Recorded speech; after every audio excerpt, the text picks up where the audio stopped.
وعلى آله وأصحابه أجمعين. أعوذ بالله من الشيطان الرجيم. بسم الله الرحمن الرحيم.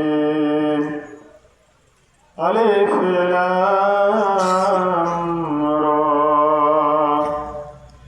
كتاب أنزلناه إليك لتخرج الناس من الظلمات إلى النور.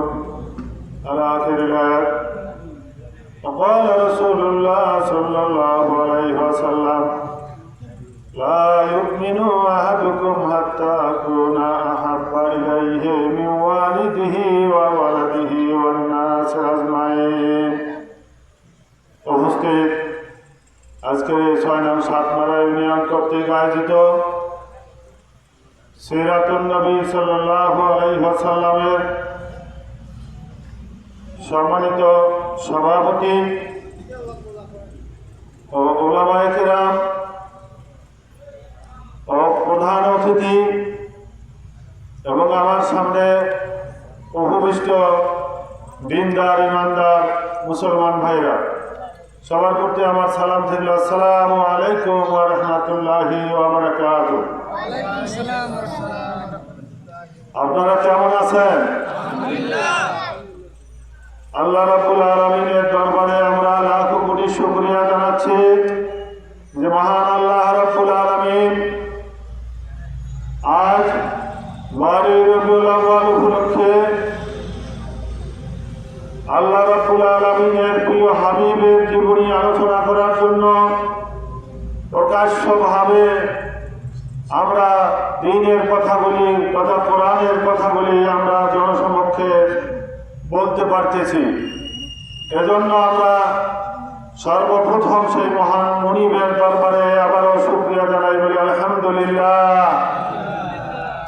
দরুদ ও সালাম জানাচ্ছি আমাদের রাসূলের প্রতি, যার আদর্শের অনুসরণ করে আমরা আল্লাহর জমিনে আল্লাহর দ্বীনকে বাস্তবায়নের জন্য তথা কোরআনের অনুশাসনকে বাস্তবায়নের করার জন্য আমরা যথাসাধ্য চেষ্টা করে যাচ্ছি।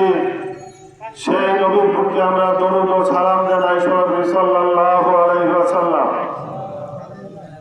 মহান আল্লাহ রাব্বুল আলামিনের পক্ষ থেকে তার প্রিয় হাবিব এই দুনিয়ায় এসেছিলেন। তাকে আল্লাহ রাব্বুল আলামিন যে দায় এবং দায়িত্ব দিয়েছিলেন, কোরআনের বিভিন্ন আয়াতের মধ্যে তা আল্লাহ তাআলা ব্যক্ত করেছেন। যেমন একটি আয়াতে আল্লাহ তাআলা বলেছেন, হুয়াল্লাযী আরসালা রাসূলাহু বিল হুদা ওয়া দীনিল হক লিইয়ুযহিরাহু আলা দ্বীনি কুল্লিহি ওয়ালাউ কারিহাল মুশরিকুন। এই আয়াতের মধ্যে আল্লাহ রাব্বুল আলামিন ঘোষণা করেছেন যে তিনি হলেন সেই আল্লাহ, তিনি হলেন সেই সত্তা যিনি তার রাসূলকে এই পৃথিবীতে পাঠিয়ে দিলেন, হাতে একটি হেদায়েতের মশাল দিয়ে দিলেন, বিল হুদা, যে হেদায়েতের মশাল বা যে হেদায়েতের কিতাব দিয়ে মানুষকে তার ব্যক্তি জীবন,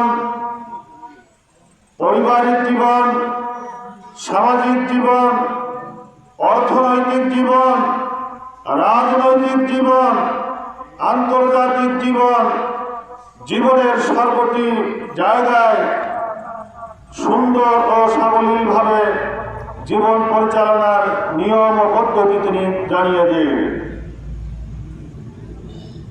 আমরা জানি যে রাসূলুল্লাহ সাল্লাল্লাহু আলাইহি ওয়াসাল্লাম যে পরিবেশে এই পৃথিবীতে এসেছিলেন, আমার পূর্ববর্তী যে বক্তা তিনি বলে গিয়েছেন যে তিনি এসেছিলেন একটি বর্বর যুগে, একটি অসভ্য যুগে, একটি বিশৃঙ্খল যুগে তিনি এসেছিলেন।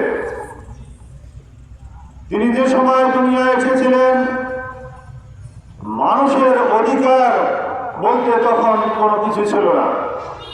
মানুষ চুরি করত, ডাকাতি করত, জেনা করত, অন্যায় অবিচার করত, মানুষের অর্থ সম্পদ লুণ্ঠন করত, রাস্তাঘাটে চলাফেরায় বিঘ্নতা সৃষ্টি করত। কোন মহিলার ইজ্জত করতে ওই সময় ছিল না। এমনি একটি বর্বর যুগে আল্লাহ রাব্বুল আলামিন তার হাবিবকে পাঠিয়ে দিলেন। তিনি ওই সমাজের মানুষদেরকে যে কথাটি তিনি বোঝাতে চেয়েছিলেন যে এই পৃথিবী একজন শাসকের অধীনে দুনিয়ার সকল কিছু চলছে। সেই শাসকের কথা যদি আমরা মানি তাহলেই আমরা দুনিয়াতে সুখ ও শান্তি লাভ করতে পারি। তিনি হলেন মহান আল্লাহ রাব্বুল আলামিন। তিনি মানুষকে বলতে লাগলেন, ইয়া আইয়ুহান নাস কুলু লা ইলাহা ইল্লাল্লাহু তুফলিহুন।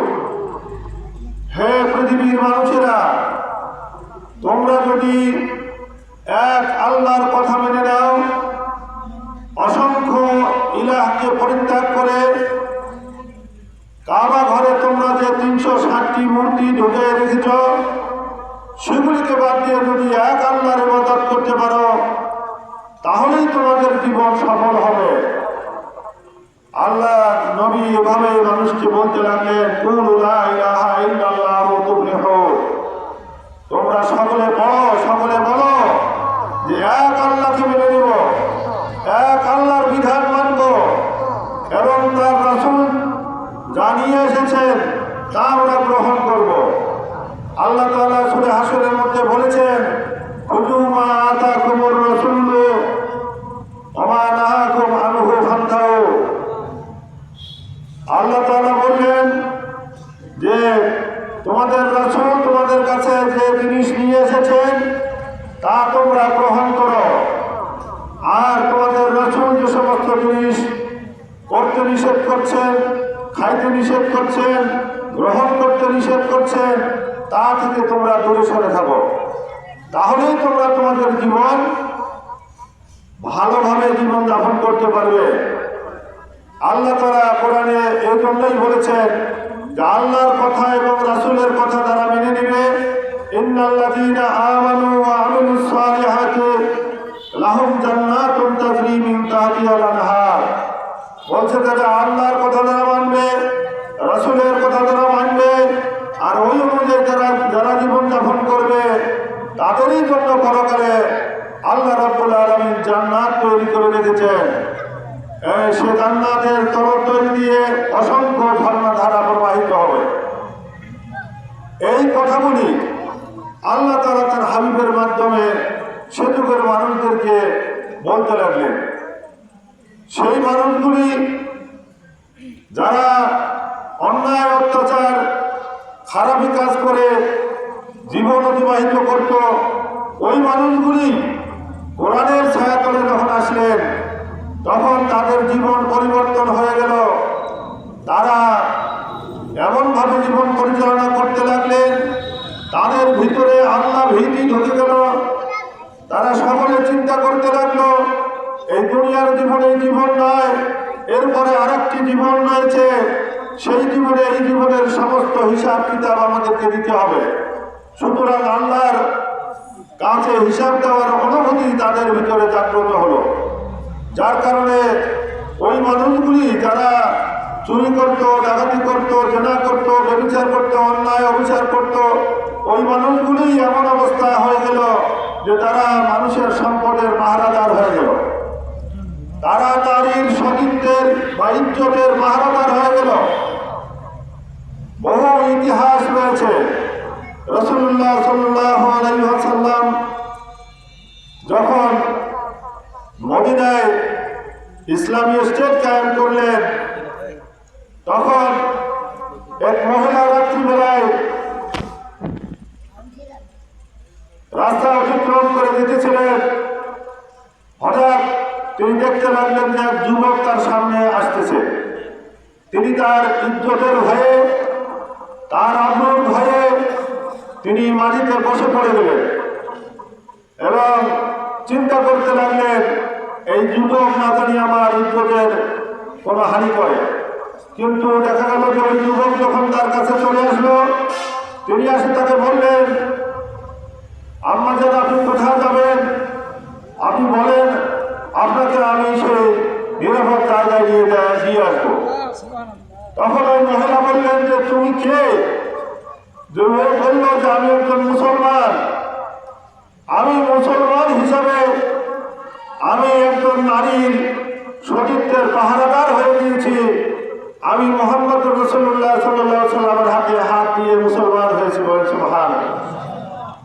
এই জন্যই আল্লাহর রসুলের হাতে হাত দিয়ে তারা ইমানদার হয়েছিলেন, মুসলমান হয়েছিলেন। তারা কখনোই মানুষের কোনো ক্ষতি করতে পারেনি।